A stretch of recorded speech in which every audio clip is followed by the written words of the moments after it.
Good morning, everyone. Welcome to the Higher Education Coordinating Commission's Digital Summit on House Bill 2864. My name is Jeff Kenny. I serve as the Director of Institutional Education for Diversity, Equity, and Inclusion at Oregon State University. I'm also a member of the coordinating team who organized today's event. We're excited about the turnout and not just of the number of attendees, but the range of perspectives you all are bringing. We have students and faculty and staff and state leaders who've come together for this really important conversation. And we are so grateful for your time and commitment. And we recognize that this event is occurring at a time of heightened personal and professional stress. And so thank you for arranging your lives so that we might all benefit from your knowledge, your insight, and your creativity. I won't talk too much longer as our opening session is scheduled to the brim with some exceptional speakers. And so to kick us off, it's my pleasure to introduce Rudy Ann Rivera Lindstrom. Rudy Ann is the Oregon Higher Education Coordinating Commission's first permanent director for diversity, equity, and inclusion. In this role, Rudy Ann leads equity and diversity efforts, both internally and externally for the agency, supporting the HEC's goals for equitable outcomes in post-secondary education, helping staff uphold our equity lens in policymaking, budgeting, and supporting the HEC agency to become more inclusive, diverse, and equitable for all employees. Rudy Ann brings 26 years of service in education and extensive expertise in equity change and leadership, most recently serving as Education Equity and High School Success Coordinator for the Clackamas Education Service District since 2017.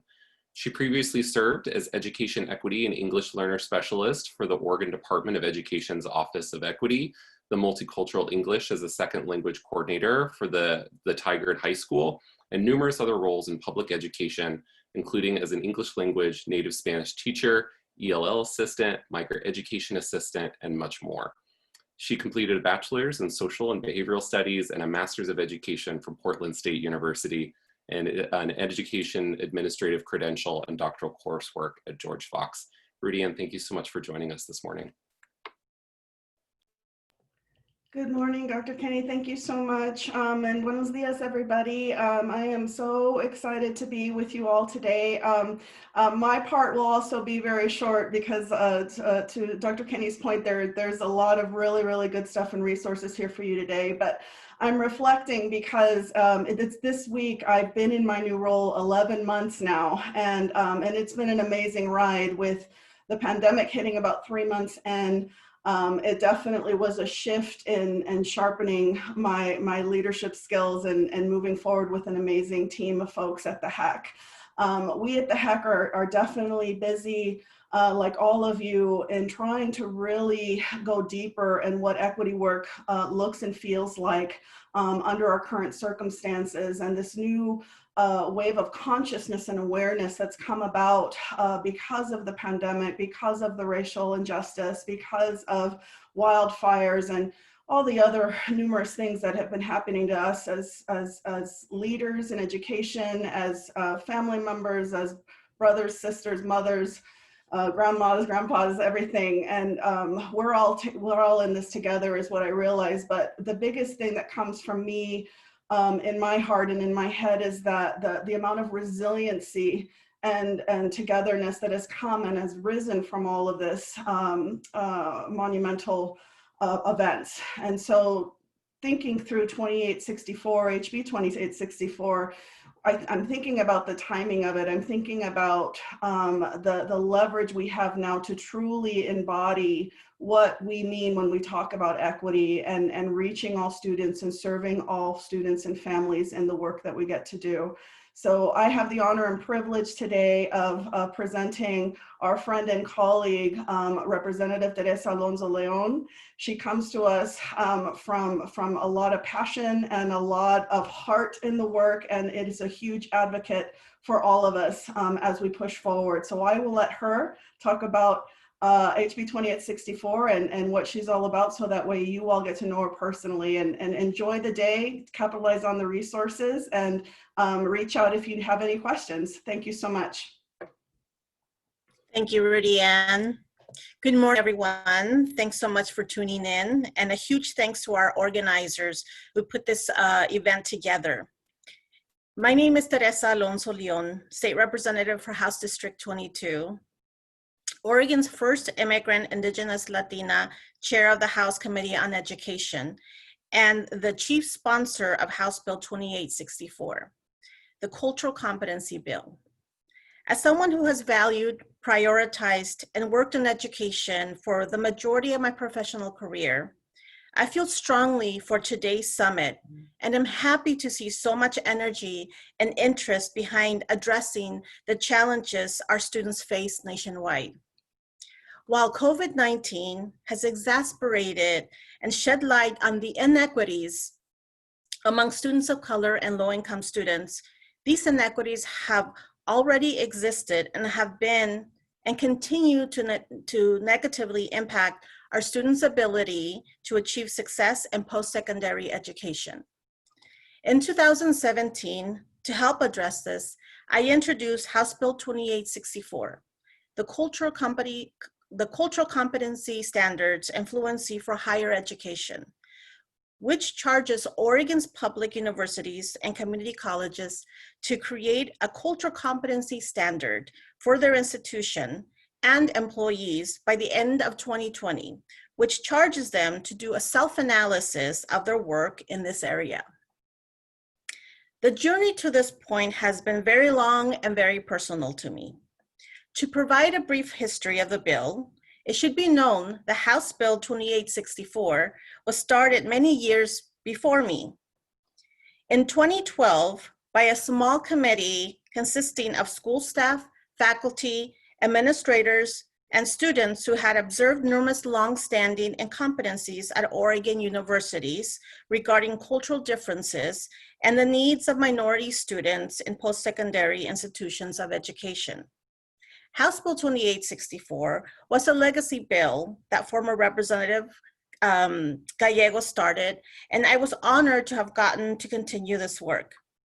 I am certain that former Representative Gallegos and everyone who worked on this project is elated to see how far this bill has come, garnering attention and support across the nation.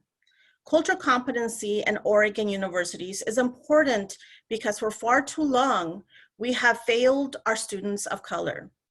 For Black and Native students, university completion rates below 50% and are on the decline.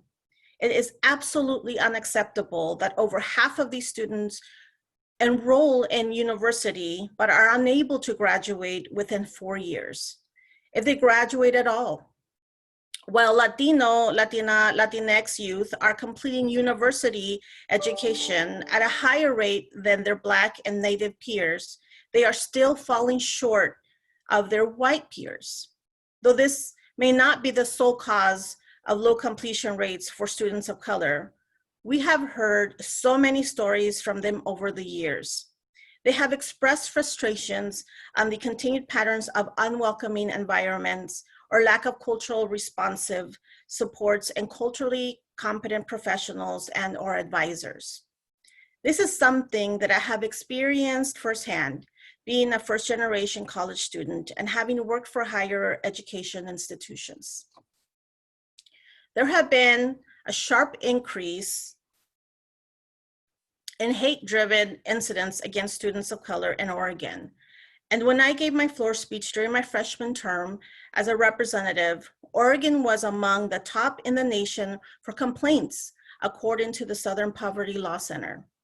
I've heard so many gut-wrenching stories from young students during committee meetings.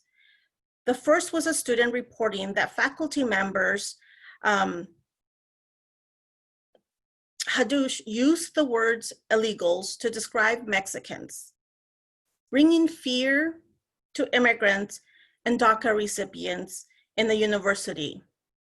Another story mentioned many instances of staff members making casual comments that are rooted in centuries of oppression, as well as one about administrators dismissing the need for gender-neutral restrooms, neglecting our transgender students and their basic needs for safety.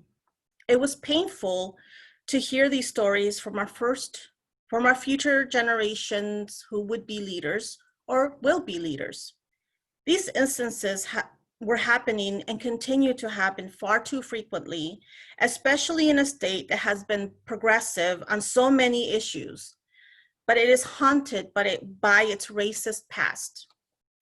Even though we had a large coalition of allies both in the legislature and outside, the process of passing House Bill 2864 was unfortunately not an easy one.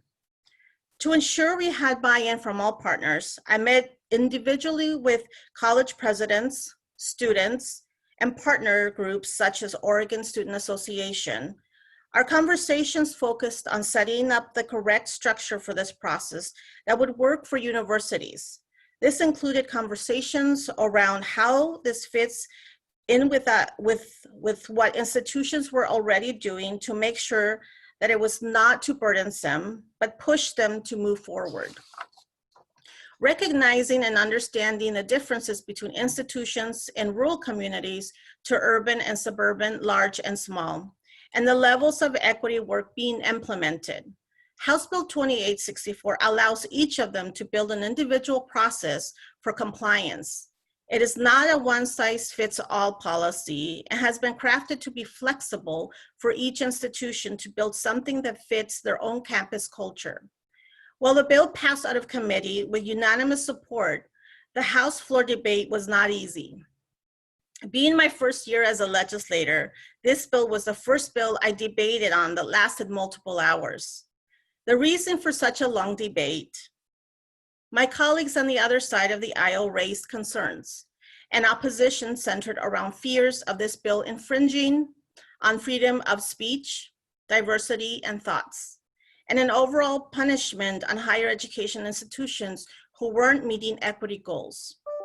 At the end of a 2.5-hour debate, the final vote in the House of Representatives was 45 in favor and 15 against, and 28 in favor and 1 against in the Senate.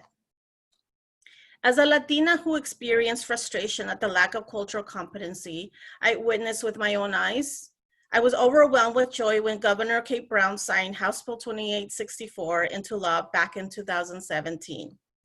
3 years later, though much work has been done outside of House Bill 2864, this is only a small step in the fight for racial equity. I have very high expectations for House Bill 2864, but we cannot count on one policy to fix decades of racial and cultural injustice. 2020 has not been an easy one for all of us, especially for our students, educators, and families of color. During the 2020 legislative session, to complement House Bill 2864, I introduced what is now known as the Student Voice Bill, which would have laid the groundwork for an overhaul of our post-secondary institutions by creating a task force of legislators into increasing success among underrepresented students. This would have complemented and worked alongside House Bill 2864 by gathering conversations of students, educators, partners, and legislators to help create policies centered around student success. Due to the walkout that killed almost all legislation during the short session, the Student Voice Bill did not pass. You can expect to see this piece of legislation as well as Cultural Competency 2.0, which will hopefully come out of conversations here. As I have already expressed, addressing the disparities among our underserved students is my top priority. As difficult as 2020 has been with the pandemic, racial unrest, the economy, and most recently the wildfires, my resolve and priorities may not change. We will stay the course. As chair of the House Committee on Education, my vision of having a student-centered equity and racial justice focus means thinking on how we can, in our legislative capacity, remove barriers and create the necessary conditions for all of our students who earn a high school diploma or earn a GED, envision their success in our post-secondary system, because we have created a streamlined and seamless transition for our students to choose a pathway to apprenticeship, CTE, or a college or university degrees, and that they take pride in the path that they choose because we value them equally. Their training and degrees are critical to Oregon's economy and diverse and healthy workforce. The COVID-19 global pandemic has both presented new challenges as well as revealed an ongoing issues for students and educators alike. In this new reality, Oregonians of all backgrounds look to our leadership and guidance to think creatively with integrity and transparency. As we reopen our communities and look to life after the pandemic, I want us to consider how we can transform our institutions to meet the needs and strengths of Oregon's changing education system and lift up the experiences of Oregon students, including our underrepresented, under-resourced, and marginalized communities. I look forward to hearing from you about your experiences, priorities, and I'm ecstatic to work with this team for our students, educators, and post-secondary institutions. Thank you all. Thank you so much, Representative, for grounding us in a really rich history and also cultivating enthusiasm for the future. I know for me personally in my role, I'm very excited about your forthcoming legislation, and thank you for setting tone for our day. You're welcome, Jeff. So now it's my pleasure to introduce our keynote speaker, Dr. Samuel Museus. Dr. Museus is a professor of education studies at the University of California, San Diego. He also serves as the founding director of the National Institute for Transformation and Equity at Indiana University. Dr. Museus has produced well over 300 publications and conference presentations focused on diversity and equity, campus environments, and college student outcomes. His publications include 10 books, including Creating Campus Cultures, Fostering Success Among Racially Diverse Student Populations, and Racism and Racial Inequality in Higher Education. Dr. Museus is also creator of the culturally engaging campus environments model of college success and the CECE survey, which are tools that colleges and universities around the nation are now using to advance their inclusion and equity agendas and foster success among racially diverse populations. Dr. Museus has previously received several national awards in recognition of the impacts of his scholarship, including the Association for the Study of Higher Education Early Career Award in 2011, and the NASPA George D. Koo Outstanding Contribution to Research and Literature Award in 2014. His work has also been featured in several high-profile media outlets, such as NPR, the Boston Globe, and the Washington Post. Dr. Museus also consults with college campuses in the United States and abroad that seek to transform their institutions and cultivate more inclusive organizational environments. I want to invite all of our attendees today that as you listen to Dr. Museus's keynote address, if you have any questions, feel free to use our Q&A function in the Zoom feature, and I will be keeping track of questions that are submitted, and Dr. Museus has allotted time at the end of his presentation to respond to any of your inquiries. So with that, it's my pleasure to welcome Dr. Museus. Great, thank you, Jeff. I'm going to share my screen. Hello, everyone. I hope everybody is safe and healthy this morning. I want to just first of all thank Dr. Charlene Alexander and Dr. Jeff Kenny and all of the organizers for inviting me to be here with you today. It's always an honor and a privilege to engage in conversations about things that I care very deeply about, and hopefully you do too. But I also want to take a second to just thank the representative for sharing all of that as well, and for the work that she does in her role. As many or all of you know, this work is really important, and we need people in all different kinds of spaces and roles to be advocating for greater equity. And it is especially important for people in positions of power and influence, and those who can craft policy to be advocating for these things. So I just really appreciate the work that you've done, and the fact that it's led to partly to us coming together today to have these conversations. So, You know, these days it's hard to do anything without acknowledging the triple crisis with which we are dealing.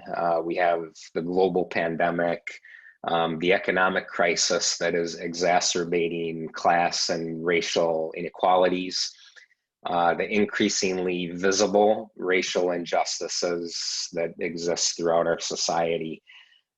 There's so much going on that it's probably normal for people to find themselves a little bit frustrated at times, and maybe even depressed sometimes. And in these kinds of times, I try to look for a silver lining, while not minimizing, of course, the challenges that we face. In addition to points of progress like House Bill 2864, one of the glimmers of hope I see is the fact that people today are paying attention, or paying more attention, I should say, to systemic social problems than they were 15 or 20 years ago. At that time, I was new to the field of higher education. And I remember at that time that those of us who were doing work around equity were just fighting to be heard. We were fighting for people to acknowledge that significant systemic problems that we saw and realized needed our attention were not just the responsibility of individuals to fix, but that they were larger than that. And today it's difficult to deny that we face systemic inequities that require a massive collective effort to address them. Inequities that require leaders, educators, students, and communities that come together to grapple with these pervasive challenges and generate viable solutions. And that's a positive thing. And so I appreciate how some of these negative things that we've experienced also have generated some possibilities. Another thing that I wanted to say is that some of these social forces around us have made some of us, actually I think many of us, take a step back and say, you know, maybe we need to stop responding to all of the things that the system is bombarding us with, the constant noise that's thrown at us by organizations and structures that exist. And maybe we need to take some time to focus on each other. And that's partly what I want to talk about today.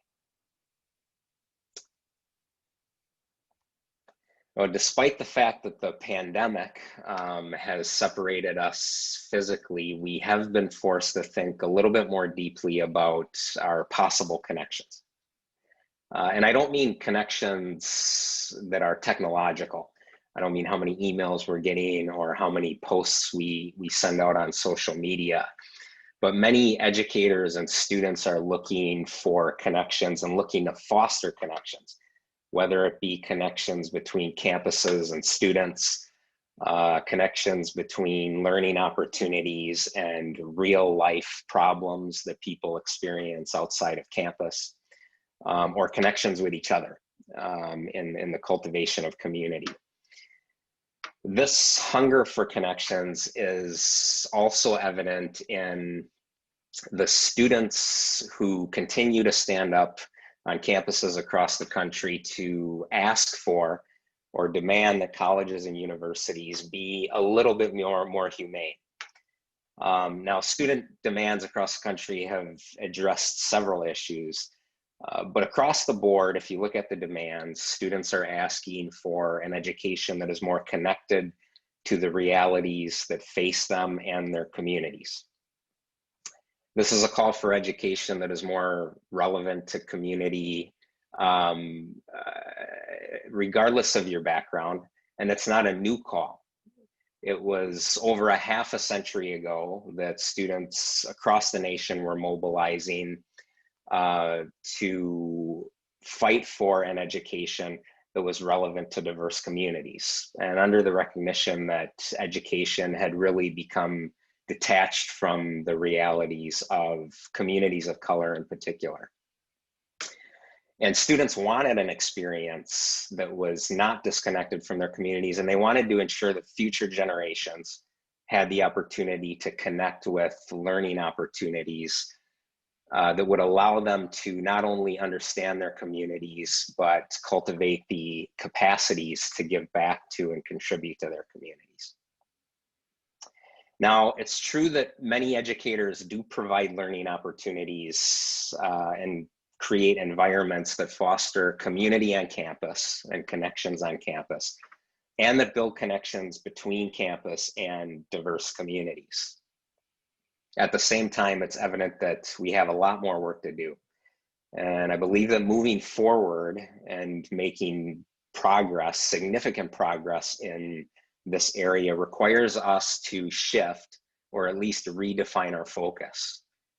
And we have to see cultural inclusion and equity centered in everything that we do, rather than seeing them as things that are relegated to a few people or a center or a couple of activities or events on campus. So let me talk about our focus for a second. Many of you are probably familiar with the concept of high impact practices. Now, in higher education, many conversations about college student experiences and success have revolved around the value of getting students to be more involved or engaged, and more recently around high impact practices, or what we call HIPS for short. And these high impact practices are grounded in the assumption that the more involved or engaged students are, the more likely they are to grow and succeed. This is a list of commonly cited HIPS. There are many different lists, but this is one of the lists that were created by one of the original designers of the concept of high impact practices.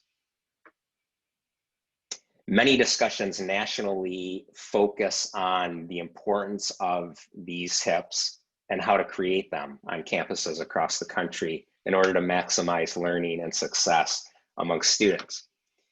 And usually when conversations about HIPS and student success engage diversity or equity or inclusion, they revolve around getting students from marginalized backgrounds to participate in these HIPS more, right? So it's a question of access. And the assumption is that if we just get more students to participate in these things, they're gonna learn more, they're gonna thrive, and we will have more effectively addressed our problems in terms of inequalities that we see in student outcomes and student experiences.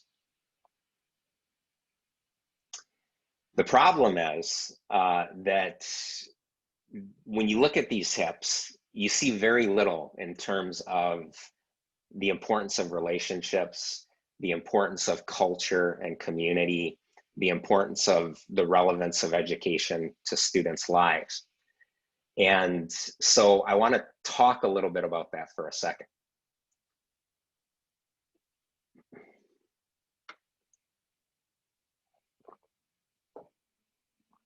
Now, some people, when I bring this up, say, why is this a problem?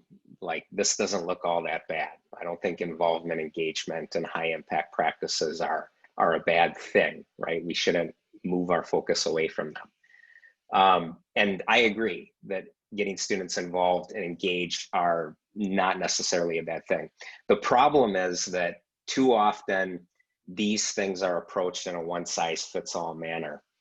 And it's assumed that any first-year seminar is going to be effective for any student, even though we know that students can take a first-year seminar and have a great experience that empowers them and helps them thrive in college. And another student can take that same first-year seminar and experience prejudice and discrimination, feel like it's detached from their lives, and probably experience more negative things and more negative outcomes from that seminar than they do positive things.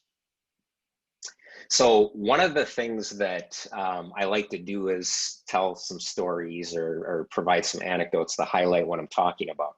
And in order to drive this point home and why it's so significant, I want to share a story with you that comes from a few years ago when the Chronicle of Higher Education did a story on high impact practices. And the article highlighted the importance of these practices. The reporter interviewed student engagement and high impact practice experts who, of course, talked about the importance of high impact practices and getting students to get more involved in them and reaching more students with them because they lead to positive outcomes. The reporter also interviewed a student from a university in California who had studied abroad during her college career, and she was now a senior. And they quoted the student talking about how important the study abroad experience was for her. Nowhere in the article did it say anything about the student's identity, their culture, the quality of the relationships that they built during that experience, the nature of the work she did in that experience, or that she did abroad. And as you can imagine, as somebody who studies these things, I started to ask questions, and the coverage raised an eyebrow for me. Because the things that I was hearing students say were most important to them were completely invisible in this narrative. So I emailed the student to ask her if she would be willing to meet with me for a brief conversation so that I could learn a little bit more about her experience. And we connected for about 15 or 20 minutes on Zoom. And I asked her, what was it about your experience that was so powerful? And she explained that she was a Latinx student who went to Latin America.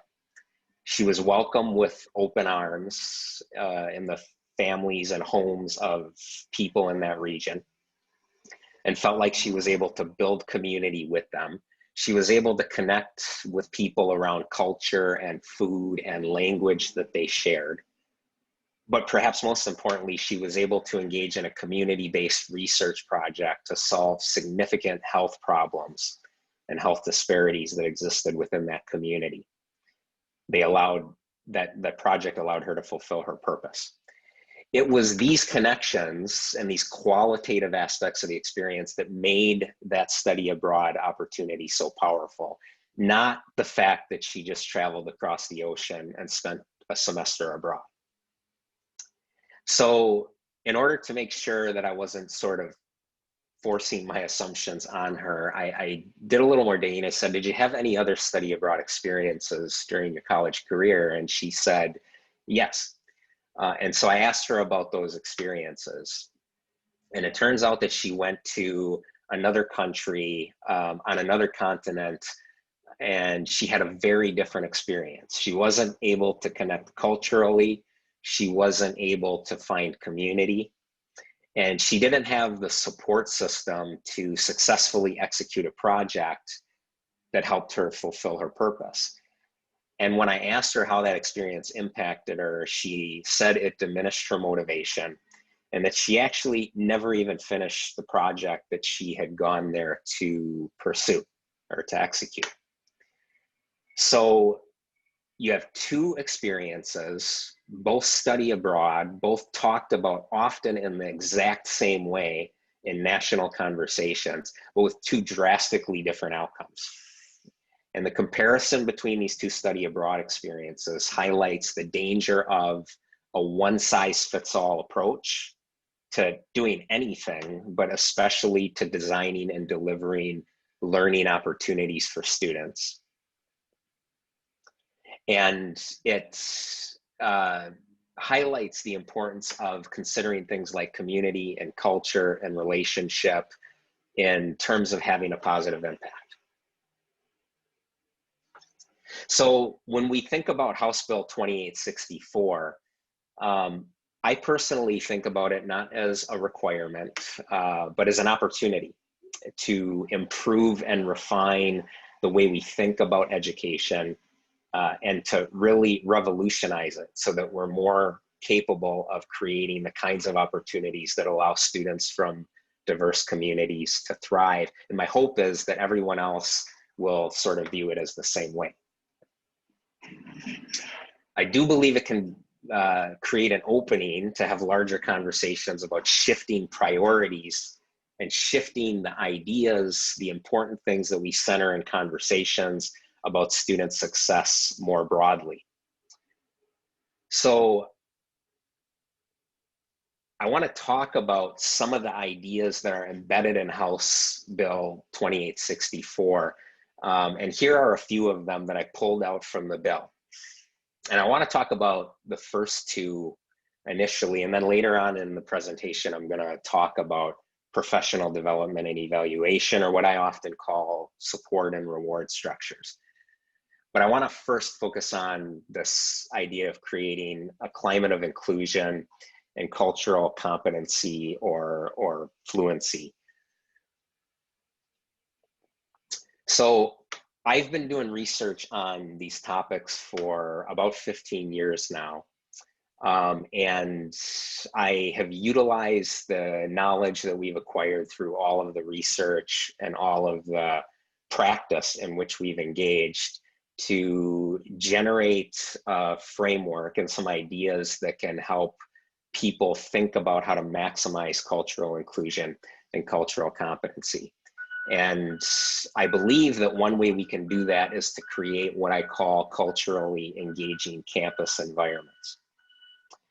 And what I mean when I say culturally engaging campus environments is I mean environments on campus that consider the cultures from which students come and ground curricula, programs, practices, and interactions in the values and norms that are predominant in those communities.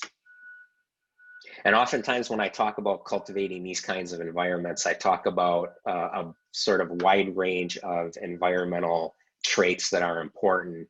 But today, for the sake of time and to be a little bit more focused, I want to talk about four things. I've boiled them down to four things.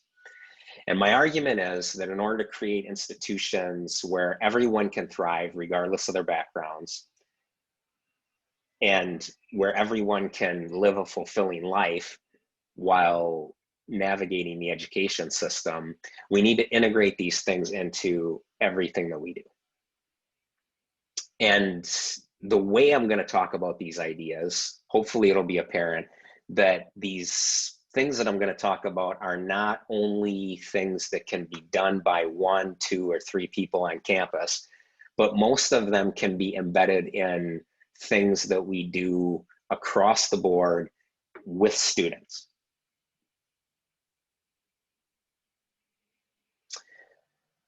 So we've gathered a massive amount of qualitative data on which these ideas are based, but I also want to just point out that we've also done some research to sort of examine the outcomes that are associated with the things that I'm going to talk about, or the consequences of embedding the things that I'm going to talk about in higher education practice.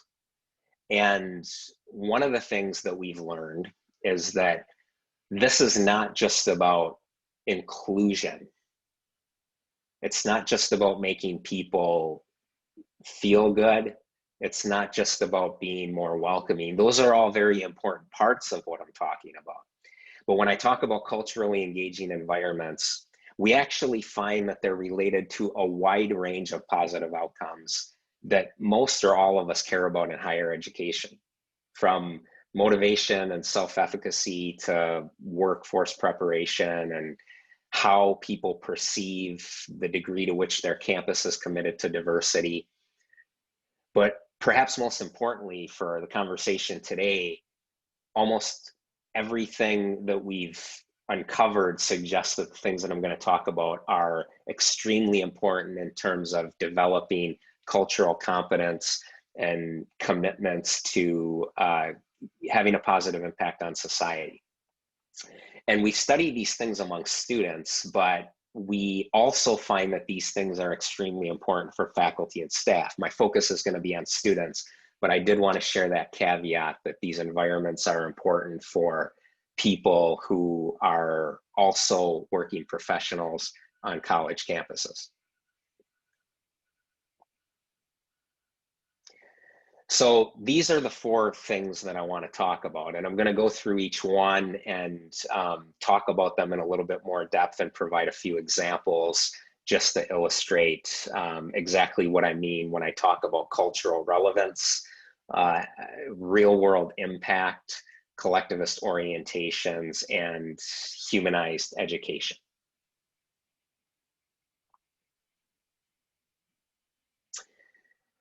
So the first of the four is cultural relevance. And this theme or concept has to do with providing students with opportunities to acquire, exchange, and disseminate knowledge that is relevant to their cultural communities.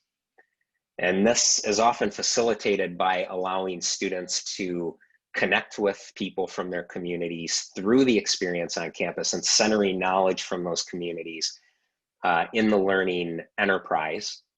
And when we do it, it also results in students feeling an increased level of validation. They are more likely to feel that their institution cares about them, and they're more likely to feel connected to their institution and to learning activities on campus. Now, when I say relevance, I often like to point out that, you know, talking about the importance of education being relevant to students is not new. It's something that people have been talking about for over a century. However, when we talk about relevance in our society today, oftentimes people think about it in terms of relevance to future jobs. And oftentimes those future jobs are thought about as jobs in the corporate sector. When I talk about relevance, and when the students with whom we often speak talk about relevance, it's much, much broader than that, as this theme suggests. It's about relevance to life, relevance to community, relevance to the places and people that students love. Unfortunately, we talk to a lot of students who say that when they enter higher education, they pretty much feel like they have to leave their identity at the door and their pre-college lives at the door and separate from them. And it's not uncommon for us to talk to students who will say things like, you know, during college, I feel like my soul is dying because I'm just not able to be myself. I feel completely disconnected from the things that I'm forced to do here. And it's just a difficult experience having to separate everything else in my life from what I'm learning.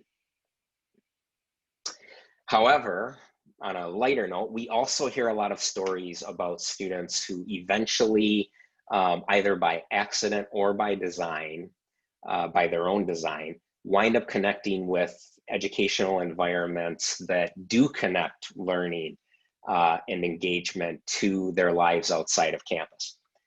And we often hear those students talking about how it's transformative, how it completely changed their experience for the better.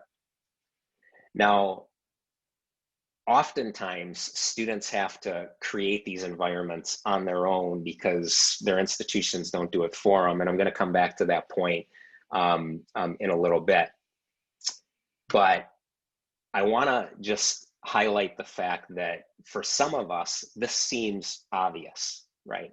That relevance to students' lives is important, but it's not obvious to everybody. And I remember a few years ago, I was serving on a diversity and student success committee, a university-wide committee. And when I shared some of the research that highlighted the importance of this concept, one of the deans on the committee raised their hand and said, you know, this really isn't the purpose of education. The purpose of education is to get students to learn things outside of their communities and to go outside of their comfort zone. And I don't disagree with either of the points that students should learn new things and go outside of their comfort zone. But the challenge that the dean had raised was grounded in the assumption, in a couple assumptions. One, that students have the opportunity to learn about their own communities before they get to college. So that's old news when we know that that's not the case for many students, especially students from minoritized communities. And it was also grounded in the assumption that cultural relevance is antithetical to students getting pushed outside of their boundaries and being challenged. And my response to that is they're not antithetical, they're not opposing, they're actually symbiotic, and they go hand in hand. If you have students from diverse communities centering knowledge related to all of the different communities from which they come in a learning environment, they're all going to be forced to learn about those who are different from themselves, inevitably.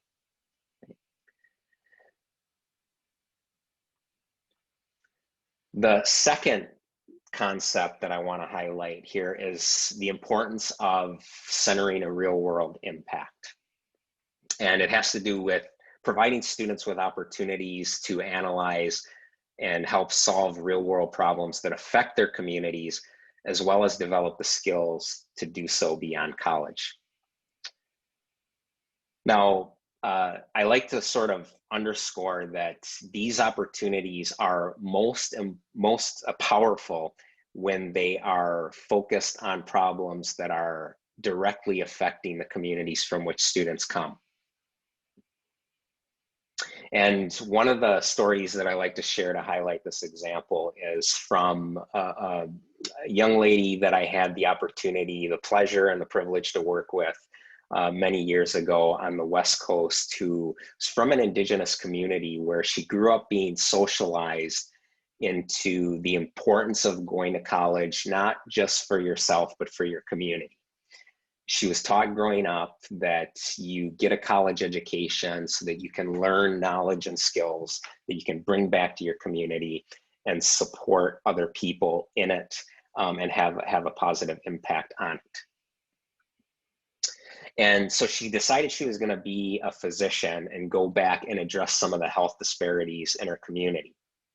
But when she went to college and spent time on the pre-med track, she realized increasingly that the issues that existed within her community were completely disconnected from the knowledge and the issues that existed within the experiences on campus were completely disconnected from knowledge and experiences that existed within her communities. So she eventually decided to drop out of the pre-med track and go into education where she had more flexibility and more opportunity to focus on things relevant to her community, and then to prepare for a life to contribute to it. These stories, or Tina's story, is actually not an anomaly either. We often hear students who are pressured to or choose to pursue a major and a career that they ultimately decide is demoralizing or actually doesn't inspire them, or that decreases their motivation because they can't see the ways in which that major and that trajectory are going to help them fulfill their purpose, contributing to their community and to broader society. The third theme that I want to highlight is this notion of collectivist communities or collectivist orientations.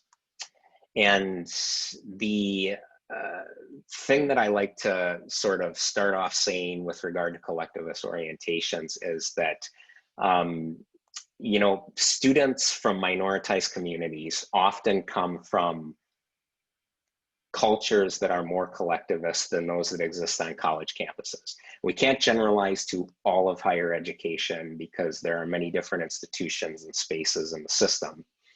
However, most people would argue that our system is relatively individualistic, and you don't have to look far to see that. It's why we have individual tests to get into college. It's why most of the assignments that students have in college are individual. It's why we receive individualized grades, right? And the research shows that students who come from collectivist communities, and they can be from any background, any demographic background, but oftentimes students, as I said, students from marginalized communities come from more collectivist orientations.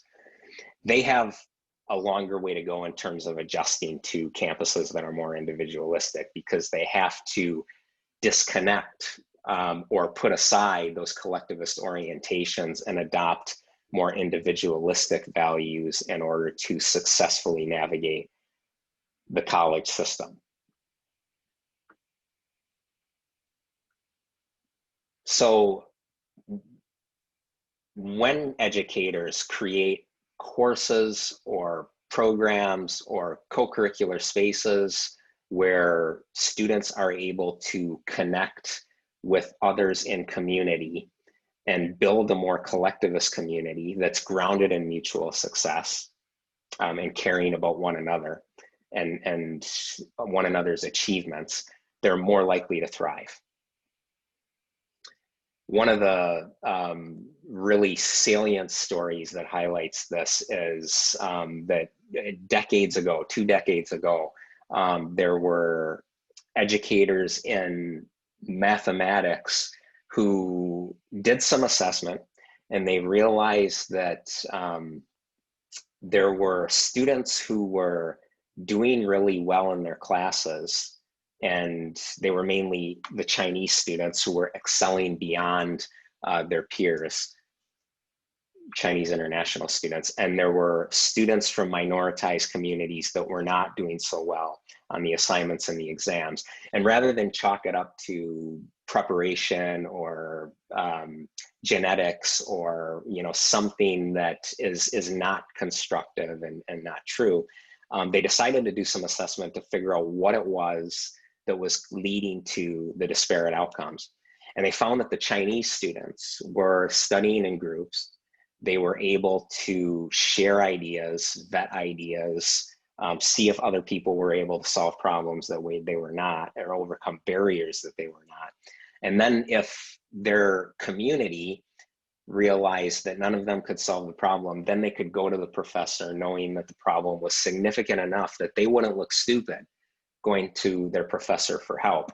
The Black students in these classes were studying in isolation for whatever reason, probably partly because our institutions and our system socializes them into believing and the thinking that education is an individual enterprise.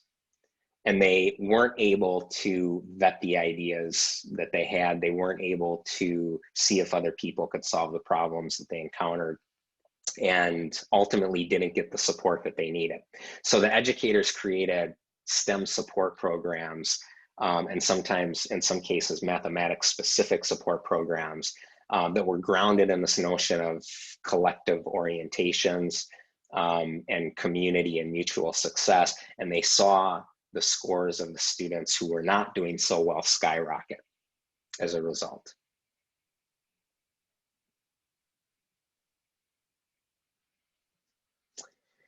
And this last theme that I want to highlight is the notion of a humanized education.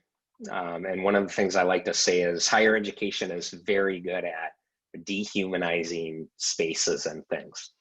And this core concept that our research says is extremely important has to do with the value of fostering relationships with students that are grounded in care and commitment to their success.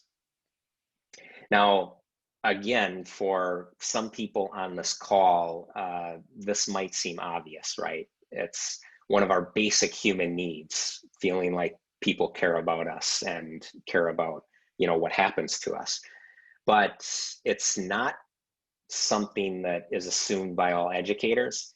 And even if it is assumed, it's not something that all educators commit to centering in their work and prioritizing in their work. In fact, I've been in very recent meetings where I've listened to faculty argue against this and say caring about students is not in our job description. We're researchers, we impart knowledge, but that's not what we were hired to do. And the reality is that in our research, we found that this is probably the most important factor across the board in terms of creating an environment where students can thrive. Almost every time we talk to a student, who has made it to their final year or about to graduate, or they already have graduated, and we ask them, what was it that led you to get to this point? They will almost always point out at least one person, sometimes 2 or 3 people who cared about them and were committed to their success, and oftentimes who they thought of as a friend. And they would talk about how not only did it sort of guarantee that they had someone who had their back, but they also developed a responsibility to succeed for that person, because that person had dedicated so much time and energy into helping them succeed that they couldn't let that person down. And so one of the things that I think we need to do is sift through all of the noise, all of the transactions that we're pressured to engage in, and the transactional experiences that we're pressured to create, and create the space to foster deeper connections, so that people feel like they are in an environment where they're valued and where they're cared for. Now, as I said earlier in the presentation, students often create these experiences themselves. Now, not all students look for these experiences or these environments. Not all students create them. And one of the things that I like to remind people is you sometimes don't know what you don't know. I went through my entire college experience from undergraduate to earning a PhD without encountering an intentionally designed environment on a college campus that was characterized by the 4 things that I'm talking about. It took me to get hired as a faculty member and then connect with an academic program where these things were centered, and then get involved in that program and help co-create those environments for me to really realize how valuable they were. And when I did that, then I realized that, you know, as an undergraduate and as a graduate student, I was sort of creating bits and pieces of these environments with my peers. I just had no idea why I was doing it at that time, why it was so important. And as I started to do the research on this topic, I started to understand that there are all kinds of reasons why that's important. And we weren't just doing it because it felt good, we were doing it because it helped us thrive. So whether it be from, in addition though, there are many students who have connected with these kinds of environments. And as a result, they know why they're so valuable, and they do co-create them intentionally for them and for others. And whether it be from digital storytelling organizations that are focused on social justice to design-based community projects that solve issues in the community surrounding campus, or youth leadership development programs where students give back by cultivating leaders in their own communities. Students are either initiating these kinds of environments, the creation of these kinds of environments, or they're co-creating them with educators who are also aware of the importance of these things.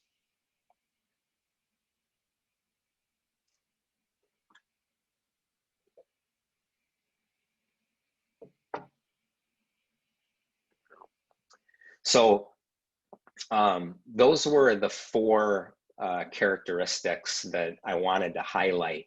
And again, I just want to reinforce that it's important to think about how these can be embedded in the work that everybody does with students across the board. Some of them might be more easily embedded in certain roles and spaces than others, but one or more of them can be embedded in almost all of the spaces that exist across campus and the interactions that we have with students. They don't have to just be relegated to the role of the Chief Diversity Officer or the Cultural Center or the people who work in certain academic programs.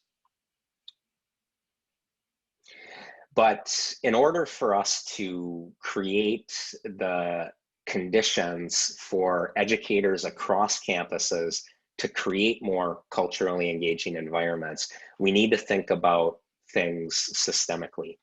And so that's one of the other things that I really appreciate House Bill 2864, is that it acknowledges the reality that we have created professional development and reward structures that actually induce behavior that perpetuates some of the inequities and some of the problems that exist, and that we need to recreate, rethink, redesign those structures in order to support people who want to do this kind of work moving forward.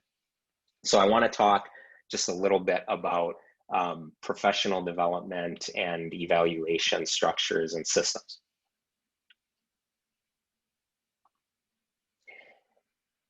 This kind of work is complicated. It's hard, especially for people who have not been doing this work already. But for those of us who have been doing this work forever, it's not easy either. Issues of diversity and equity are complicated, and they're always evolving. They're always changing. And so one of the things that I like to say is that we need to have structures that are going to make sure that people can do this work for the rest of their lives. Okay? So when we talk about creating support structures or professional development, there's a lot of points that I can make, but for the sake of time, I wanted to highlight this one really important thing. And it is creating or allocating, I should say, time and energy to ensure that we can effectively do the things that we say we want to do. So within that arena, there are a few sort of sub-points that I want to make. One is that if we are talking about diversity and equity, or in the case of, or in the context of this conversation, cultivating culturally engaging environments that are more equitable, we can't think of priorities as an add-on, right? And that's the way diversity and equity initiatives are often thought about. We have 50 priorities already, and we'll tack on diversity and equity as priority 51, and we'll allocate a little bit of time to doing it. And that'll help us make enough progress or make the progress that we would like to see in the near future and the longer term. And I want to say that that's a failing strategy. If you have faculty and staff who are investing 95% of their time centering the same ideas, perpetuating the same systems that have led to where we are, that have led to some of the inequities that we see in the system, and then you allow them to dedicate 5% of their time to learning how to do those things differently, that's not transformative, right? You're spending 9/10 of your time reinforcing the problems and 1/10 of your time fixing them. So we need to really think about how we can embed these things in all conversations that we have and all activities that we pursue. Now, that's difficult, and one of the reasons, as I mentioned, is that most of us are not trained to do these things. We're socialized into thinking about education in a particular way, right? Education is having a syllabus constructed before class. It is knowing almost everything about your area of expertise. It's about imparting knowledge on students instead of co-creating it with them. And those are some of the assumptions and the sort of core ideas that are embedded in our training that actually fuel us perpetuating some of the problems that we see on our campuses. And we're going to talk a little bit more about the assumptions in a few minutes. But this doesn't mean, this sort of lack of training or lack of adequate training doesn't mean that we're incapable or we're deficient. It just means that we need to have the time and the space, and we need to invest the energy in figuring out how to navigate this environment and to do these things well. But I Also want to point out that it's not just people who feel like they haven't had the training, right? People who have been trained to think about these things all the time also make all kinds of mistakes. And it's part of the nature of the job. And so we have to think about this as a lifelong process of unlearning some of the things that we've internalized from the system, some of those assumptions and those orientations and those norms and values, and then relearning them in order to center some of the things that I'm talking about in this presentation.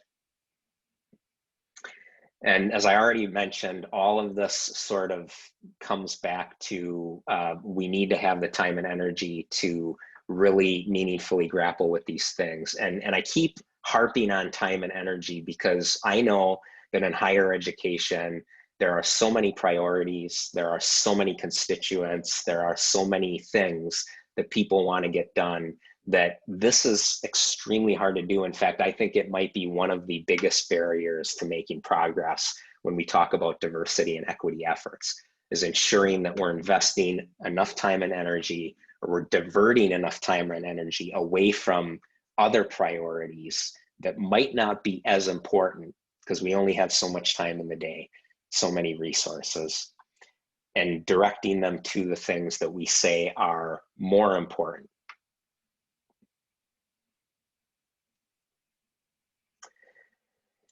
In addition to thinking about creating the time and energy for professional development, I want to just say a few words about the reward structures that are on campus. We have systems on campuses all across the country that not only make it harder for people to do the kind of work that I'm talking about, or that integrate equity into their work. We have systems that actually punish people for doing it, right? So for us to think that we are going to get people who have never done equity work to prioritize it and to take the risks that are needed in order to do it well, without changing those structures that are going to punish them for it, you know, it's not a productive way to think about these issues and to think about making significant advances. So when I talk about structures, I talk about a lot of things, but one of the most important ones is review criteria, and the tools that are leveraged to execute review of faculty and staff on college campuses. And by tools, I mean things like course evaluations, criteria that are centered in the review process, any other tools that might be used to inform decisions about whether people get pay increases, whether they get to keep their job, whether they get promoted, etc. We have a set of assumptions that are grounded in very traditional ways of doing things that are then reflected in those tools. And I'll sort of highlight an example just to drive home what I'm talking about. And I'll use the example of course evaluations because I'm a faculty member, and it's one of the things that frustrates me the most when I'm talking about support and reward structures. But we have course evaluations that prioritize things like how structured the professor was. They ask questions like how structured or how organized was this professor? How perfect the professor was in terms of having the knowledge in the areas related to the course. Questions like how knowledgeable was the professor about the topic? We have course evaluations that center the teacher as the one who should be the focus and the one imparting knowledge, instead of centering the community in the classroom, the connections that are made, and the extent to which everybody is able to contribute to the learning enterprise. So all of the questions are about students, about professors or instructors. None of them are about the community in the classroom in many cases, right? So this is just one example of where every semester or quarter, depending on the system that you're in, instructors are evaluated and they're either rewarded or punished based on the degree to which they do the things that are actually divergent and in some cases antithetical to the things that they need to be doing in order to create more responsive and more relevant environments. Things like being more flexible and adapting the curriculum to the cultural backgrounds of students. Things like being vulnerable, taking risks, and engaging difficult topics, knowing that sometimes you're going to be wrong and you can admit that you are not all-knowing, and that's okay. Devaluing things like creating environments where students are seen as bringing valuable knowledge and skills to the experience, and their connections to their cultural communities are equally important in terms of enriching the learning that takes place on campus. So we need to pinpoint the different structures and the different tools that exist across our campuses and engage in the very difficult work of picking them apart and thinking about how to rebuild them so that they're conducive to equity and conducive more specifically to creating culturally engaging environments.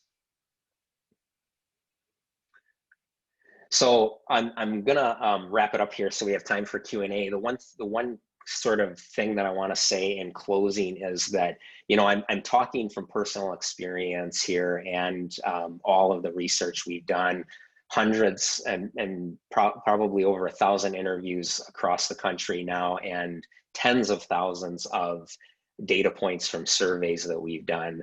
But one of the things that I like to encourage people to do is reflect on their own experience and connect what I'm saying to their own experience. And usually when I talk to people and I ask them about the experiences that they've had in college or in the education system that really had the most powerful impact and long-lasting effect on their experience, they come up with things that are aligned with these 4 concepts. Things that, weren't just, I wrote a paper or I wrote 5 papers this quarter, but things that highlight the relationships, the connections, the meaning that is embedded in the activities that they engage in, and the relevance to the places and the people that they love. So I am going to stop there and then open it up for questions and comments. And I think that we have someone monitoring questions. Dr. Kenny? Yeah. Thank you so much for those remarks. And yeah, some really rich questions are coming in as a result. The first one comes from our colleague, Tricia Brand. First, she says, thank you, Dr. Museus. And she goes on to share, we are establishing sense of belonging as an additional imperative for equitable student success. This is such a culturally subjective concept. Whose research or scholarship do you consult to ensure it is race conscious and socially responsive? That's a great question. Hello, Dr. Brand.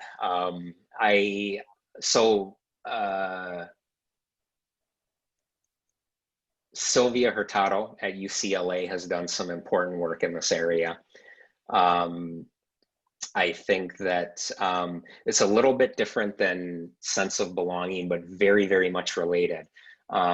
It's the work on cultural validation by Laura Rendon.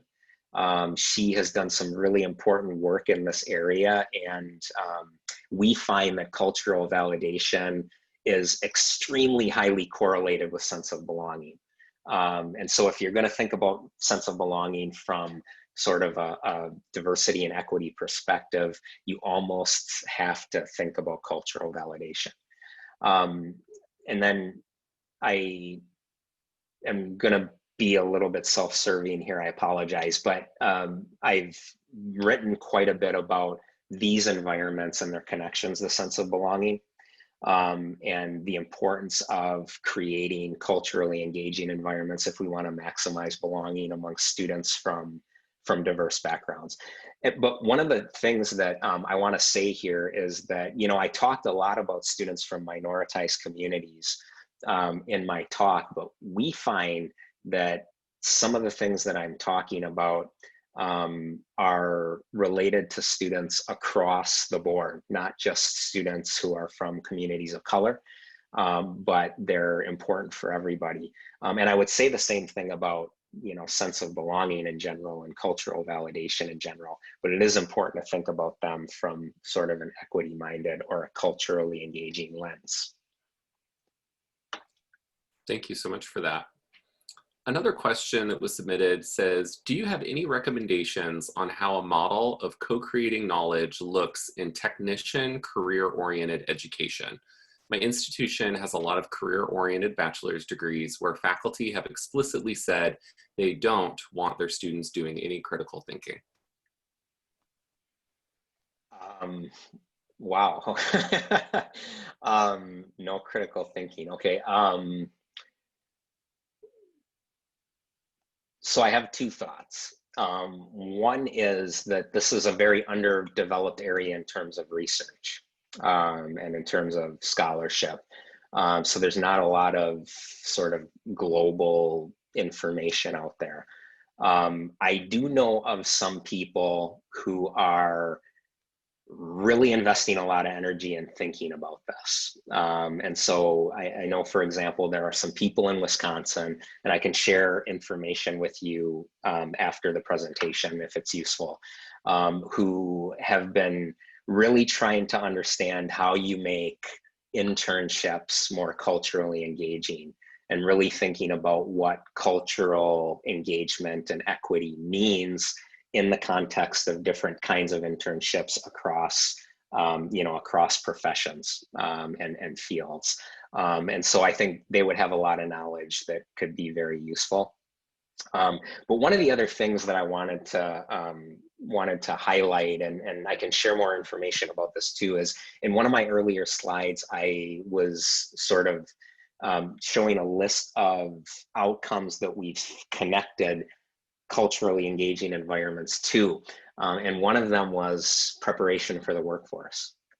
And we find that these things are linked to skills like, whether students make gains in their writing, in their communicating, in their ability to work with other people. And these are skills that are extremely important regardless of what profession or what field or what job you wind up in, right? And so I think it's also important for us to push back on that a little bit. And, we can provide data or some evidence, and you all can generate some evidence on your own campuses, I'm sure, that sort of challenge that assumption that these things are only relevant for certain fields and not others. Thank you for that. Our next question is, how do we address the fact that professional development is not sufficient to change a culture at community college or university? That's a great question. So the sort of last part of my talk was on support and reward structures, is usually how I talk about it. And that's definitely one sort of element of the system. One of the things that I also talk about often, and I didn't get to it today for reasons of time limitations, but one of the things that I often talk about is organizational culture and how it inhibits our work around equity and inclusion. And so some of the people who study organizational culture actually talk about cultural assumptions being like the bottom of an iceberg. They're like the sort of heart of the iceberg. They're the biggest part of the iceberg. And they're the most dangerous part, because you can hit an iceberg, you can hit the iceberg below the water before you even realize that you've gotten to it, right? Because you see the part above the water farther away. And so assumptions similarly can be, they are very useful. They drive our behavior and allow us to do a lot of the things we do.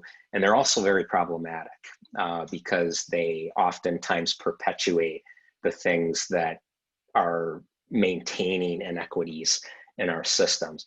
And so we really need to have conversations about the cultural assumptions that undergird all of the things that we do on college campuses and how to rethink them. And I know saying that is, in one sentence or a paragraph sounds super simplistic because that's an extremely complicated task. This goes back to my point about the time and energy that's necessary to actually make significant changes.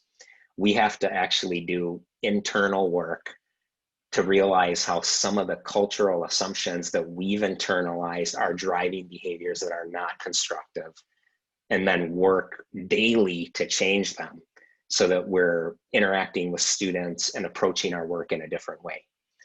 The second point that I wanted to make is professional development is only one type of structure, right? So I talked a lot about reward structures being, another one, but there are also others like grant competitions on campuses for internal resources to do projects.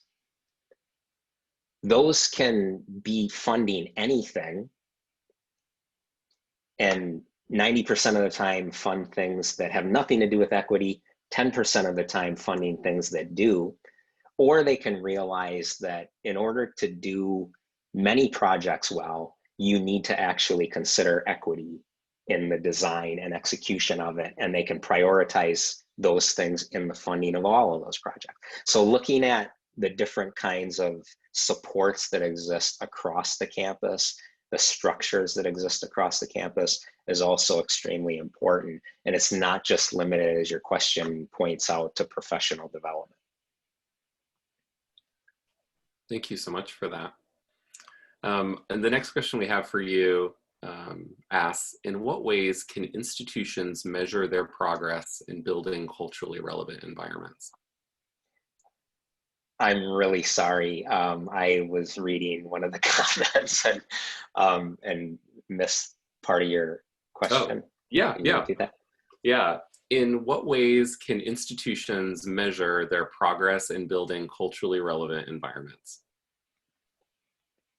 Yeah, so we have, so I direct something called the National Institute for Transformation and Equity. We call it NITE for short. And we have utilized much of the research that I conducted in the first decade of my career to create tools that people can use in order to measure their environments and measure them over time, right? So that they can track whether some of the things that they're doing are making a difference. And so one of the sort of most popular tools we have is our surveys. We call them Culturally Engaging Campus Environment Surveys, or CC for short, CC surveys. And we have one for faculty, one for staff, one for graduate students, and one for undergraduate students. And some of them have 2-year and 4-year versions that are tailored to the different contexts. So those can be adopted.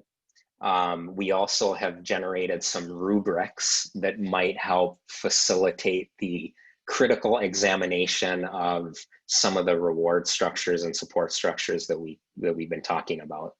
And those things can also be a starting point. So if you have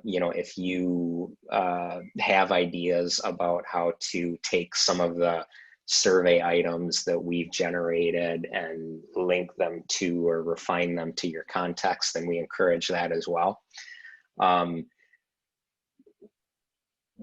I think that a lot of institutions find those tools extremely useful and rely on them. I will say that, some institutions can also generate those from the ground up. There is no replacement for listening to students and what they're centering as being most important in creating culturally relevant and responsive environments. And we've done that across the country to create the tools that I'm talking about. but sometimes people like to start, on the ground on their own campuses and just start documenting the things that students are talking about and generate their own surveys. Or they do a combination of using our surveys and generating things from the ground up. Great, thank you so much. And I realize I'm packing in the questions here to make the most use of your insight and wisdom. So, these are great questions. Okay, so maybe one or two more with the time that we have. The next question reads, please speak to the challenges of small rural colleges, in this writer's case, a commuter community college that has little evident diversity. A faculty member may have no students of color in their classes, though they are very likely to have students who experience poverty, students of different gender identities, or Native American students who are read as white in the classroom. Your thoughts?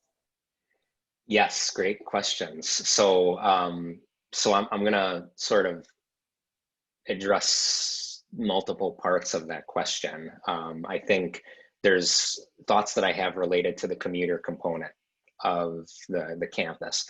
I've worked on commuter campuses where when I talked about these things, there were some people who said, students don't come here looking for those kinds of things. They want to come here, learn, some material, and then go home.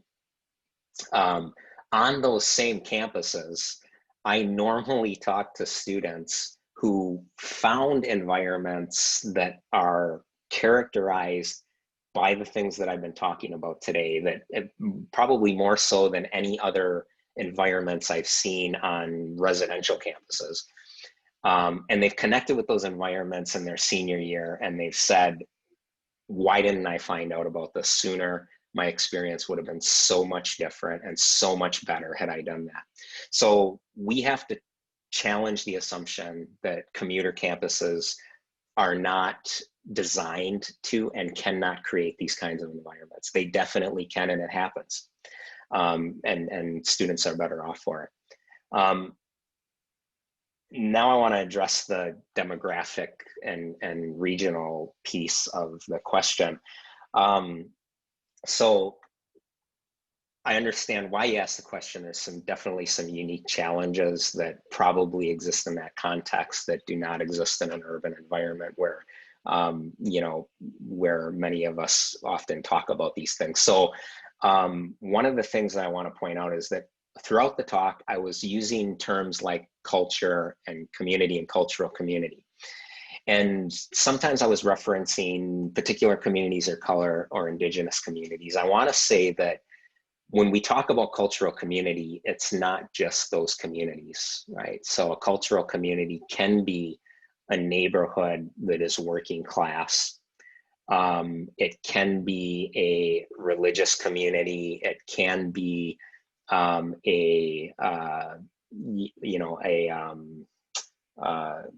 sort of region that has a particular set of unique issues. Oftentimes, those cultural communities can provide a window into conversations about larger systemic issues, right? So when you talk about high poverty rural regions, you can link that to you can link conversations on campus to real life detrimental problems that students encounter in their communities. You can link that to issues of class oppression and inequality. You can link that to challenges that are directly affecting other communities, like the oppression and the problems that have been created from it and exist within indigenous communities.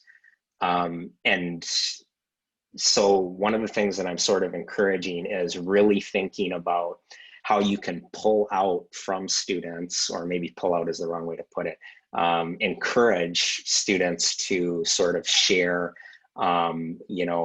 what it is about their backgrounds that might provide that window and allow you to not only connect with them, but connect them to larger social and political issues that exist in their communities and beyond them. Thank you so much for that. We're going to transition now from the plenary, and I want to acknowledge that we had many more questions that were really rich, and I want to honor our participants who submitted them to say that your questions, while maybe not answered now, will become data points that will be integrated into a summary report of the entire digital summit. And so know that the action group and the Higher Education Coordinating Commission who receives this report will further engage with the questions you've posed.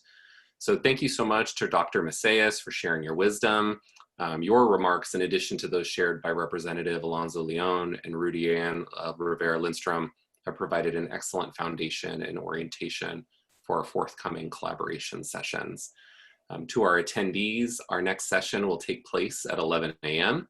This will be the first of 2 collaboration sessions, and here you can expect an interactive environment where you can explore topics with your peers. Thank you again to our speakers, and thanks to our participants for your engagement, and we will see you all very soon. Thank you. Thank you for having me and for the great questions and for organizing this. Yeah, it's our pleasure.